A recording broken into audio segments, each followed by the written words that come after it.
Welcome to Monday Medication for June 30th. Today we're going to be talking about some post-apocalyptic shit because another Mad Max is going to be coming out movie-wise, and there's a ton of post-apocalyptic games. If you don't know us by now, watch our rest of their videos.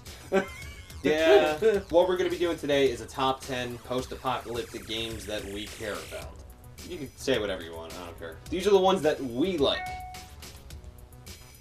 Sorry, emails. If we left something off on the list, too bad. Too bad. It wasn't us. So number 10, it is post-apocalyptic. They don't really Hint at it. They don't really talk about it as much, but you can just see it. Borderlands, 1 and 2. Borderlands, first-person shooter, everyone knows what it is. RPG mixed with first-person shooter mechanics. The new Destiny game that's coming out is going to be pretty much just like it, except sci-fi. And more Halo. More fun than actually depressing, because it's a comedy game, everyone knows it. Number 9 is Metro. Metro 2033 or Metro Last Light. Did you get a chance to play them? I played Last Light for about an hour, then I had to take it back to Redbox for the next day, so... I liked it. I think it's really well done. It was pretty creepy in the beginning for Last Light. So, I mean, that's what made me stop playing it. Post-apocalyptic Russia. Bombs went off, radioactive on the surface, so they had to live in the metro tunnels. Now that means mutated creatures, and some apparently demons, aliens, and weird shit like that. Awesome feeling, especially when you had to go up onto the surface. You had to wear the gas mask and actually get air filters to keep it going. And in the new one, Last Light, there's a button to wipe off your visor. That's pretty cool. I was very happy. We're getting that when it comes out for the Xbox One, so... Mm-hmm. Number 8 is Dead Rising. Dead Rising. So that means 1, 2, and 3. And Xbox One, whatever one else. That is 3. Dead Rising, the first one took place in the mall. The second one took place in Fortune City, Las Vegas. Las Vegas was destroyed during the apocalypse. There you go. So they rebuilt it and made Fortune City, which is pretty much the same thing. Same thing. And then there's what 3 was just some big ass fucking place. Los Perdidos, I just remembered. Big ass place.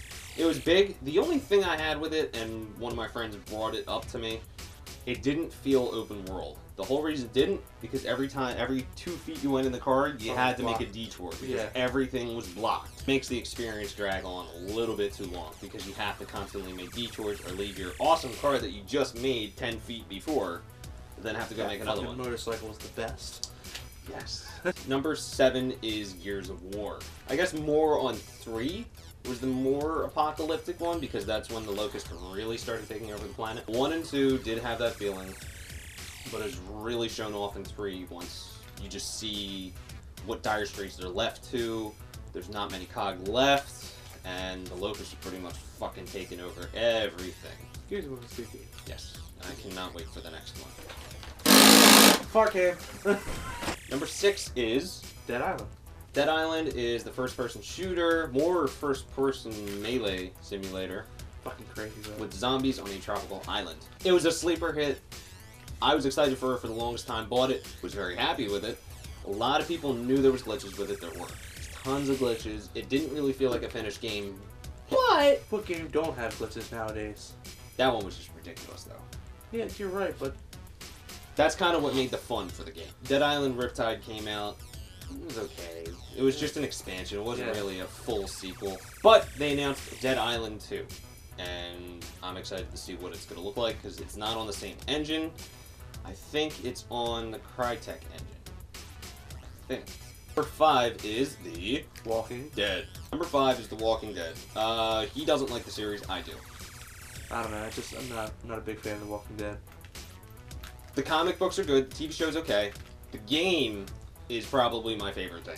Is alongside the stories of the comics, not the TV show. And we're talking about the one that came out as an arcade game, not the Instinct one, whatever the fuck it was called. Survival Instinct. Yeah. We don't want to talk about that one. No, we're talking about the arcade one. Sorry, Daryl. You didn't save that one. The episodic one by Telltale was extremely well crafted. Graphically, not impressive. It looked like the comics, which was okay. I was perfectly fine with that. There were some bugs with the game. It was a little glitchy, but it was fun. And I bought the season pass for the second one, so I'm playing that now. And it's sad. The second one came out already? Season 2. It came out already? Yeah. Huh. They're on episode 3. Yeah, In Harm's Way, I believe. That's the new one. I played like 2 episodes of the first one. So yeah, man, I don't like this. Yeah, the way that they tell the story is very well done, making all the choices that you want in a post-apocalyptic world like that. And zombies. Zombies, yeah. Everyone likes zombies. You never go wrong with zombies, except for if you're The Walking Dead. Survival instinct. There you go. Mm-hmm. Number 4. Has a 4 in it. Can you guess what it is? Probably not. Because you guys don't pay attention. No one watches these. Left 4 Dead. Left 4 Dead is a very, very good game. Good game, yes. Sometimes scary, you know. That witch. Probably when you were first playing it, it was pretty creepy to that see witch is creepy as shit. a couple hundred zombies running at you. That was a little creepy. The creepiest part was when I was playing, I opened the frickin' first door, the safe door, and there were like 6 zombies sitting there. I had no idea. I screamed like a little girl. Mm-hmm. And then seeing the witch for the first time was fucking crazy. Yes. I was like, oh, let me go shoot her. That was the last mistake I made. Yeah. All the little, tiny little details that they put into that game, the 4-player co-op, is the whole reason that game just took off. Yes, because they've done it right. The versus mode also is very, very fun. If you can get the right people in there, yeah. not the assholes that try and get you out within the first 2 feet of the safe zone. Which, that's me. I like being the licker. Or whatever. The licker. We're talking about Resident Evil now. What is it? The smoker. There we go. Smoker, hunter, witch, tank, boomer. And then in the next one they made spitters and jockeys. I don't like the spitters. They piss me off. Ugly bitch. Number 3 is... Fallout. Yeah, he's not a big fan of the Fallout series. Not my type of gameplay. I like 3. I tried New Vegas, couldn't really get into it. And a lot of people were like that, so I didn't feel as bad. Very open world, very post-apocalyptic, as you can tell, because it's... They live in fucking vaults. Bombs and shit. Vaults. And vaults. They live in vaults. Red scorpions.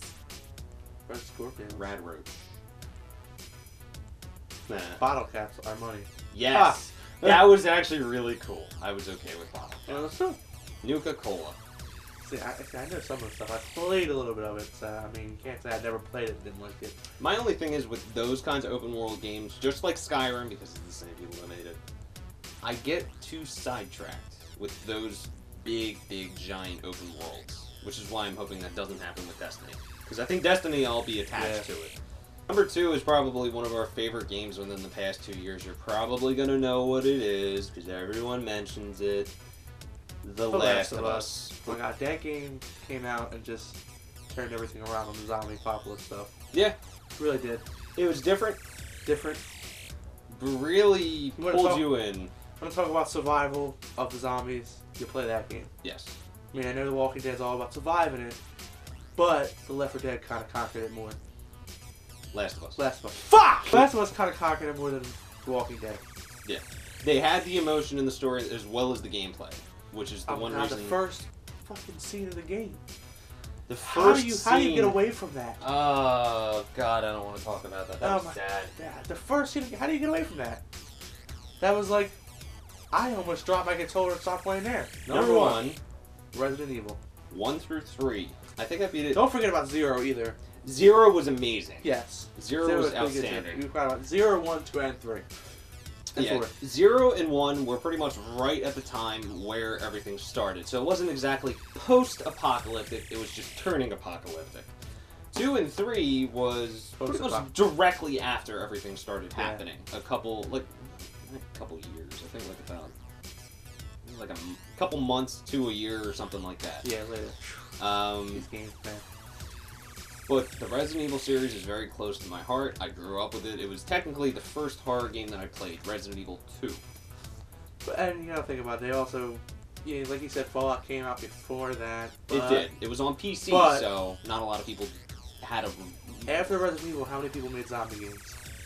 Everyone. There you go. Everyone... They pretty much started the post-apocalyptic stuff. Right down there, Resident Evil. One of my favorite things, and I mentioned it in the last video of the reboots, remasters, and all that stuff, was the reboot of Resident Evil 1 on the GameCube. Yeah. By far, the best reboot for an apocalyptic game. Everything they did with it was right. They completely changed everything, remastered the visuals. That's the one thing with some of the games now, we can't do that. Because they're already up to snuff, like with The Last of Us. It's a remaster. They can't do much. All it is just... You really can't. You can only graphically boost it, but the game is so amazing. I would love to play it again. Exactly.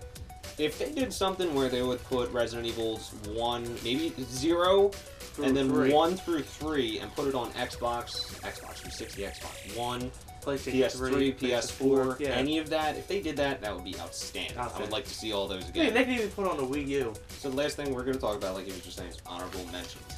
Number 1... being Wolfenstein. Yeah, number 1's Wolfenstein. Because... that game was... I don't even know what they did, but they did amazing.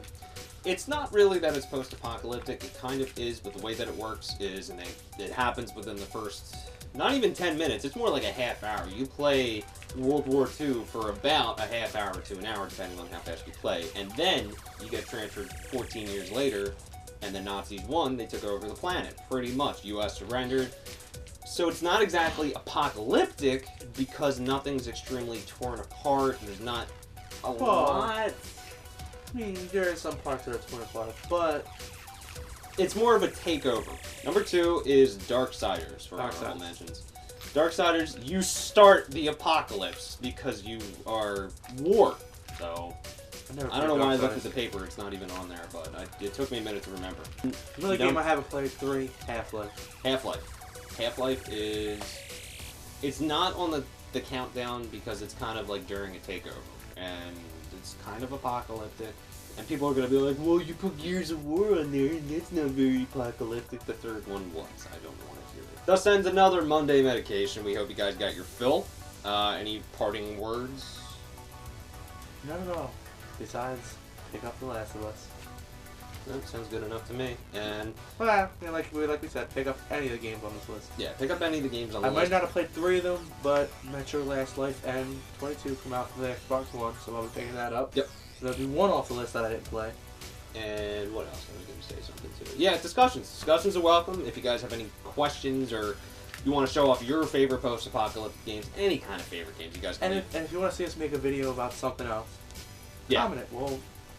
We'll generally think about it. And we'll think about it, put it to the side, maybe burn it, and maybe do it sometime down the line. Yeah. Maybe about a year from now. Eric takes a little time to do stuff. So. I do, because I'm lazy. But hey, I'm doing these videos every Monday and Friday, so I don't want to hear it. So if you have anything you want to see us do something about, just comment it. Let us know. We'll think about it. Comments below. I don't want to say subscribe because I don't want to sound needy, but go ahead. Do whatever you feel like.